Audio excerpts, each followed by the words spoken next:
భువికైనా దిగి వచ్చిన శనిదేవుడా, ఓ సూర్యపుత్రుడా, పాపాలు పోవుటకై భూమిపైన వెలసిన కలియుగ దేవుడా, ఓ మహనీయుడా, శని సింగాపురంలోన స్వయంభై వెలసినావు, శ్రీకాళహస్తిలో గ్రహదేవుడై నిలిచినావు, పాపాలు పోగుటకై పావు కడలు నీవు వెలసి అభయ శనీశ్వరుడిగా భైరవ గుట్టలో నిలిచినావు, ఆపద మొక్కుల వాడై తిరుపతి బస్టాండు వద్ద కపిల తీర్థంలోనే నిలిచినావులే,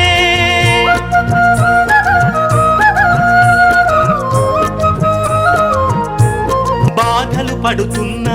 భక్తుల కోసం మందపల్లిలో వెలసి రక్షణ కవచంలా నిలిచినావులే,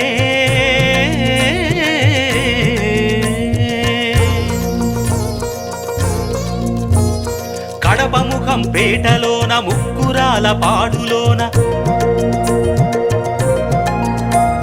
మందాపురం మునుగునూరు నర్సింగోలులో నిలిచినావులే, 20 అడుగుల ఎత్తులోన నువ్వు వెలసి ఆంధ్రదేశమంతటా అందరినీ ఆదుకుంటూ సంగారెడ్డి ఎర్తనూరులో వెలసినావులే, హంసవాహనంపై ఉత్తరముఖమై అష్టమ శని రూపంలో కష్టాలు తీర్చుటకై 2.5 అడుగులై ఎనకాతల ఊరిలో ఉన్నావులే, వర్గల్ కొండపై వరాలెన్ను నొసగుతూ లక్షలాది భక్తులకు రక్షణగా నిలిచావులే,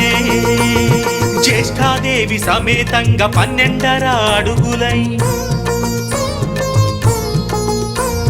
జన్మ పాపాలను పోగొట్టుటకై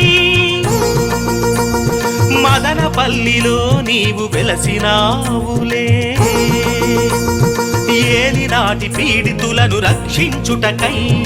7.5 అడుగులై నంది వడ్డెమానులో వేంచేసినావులే, విజయవాడలో విజయాలను అందిస్తూ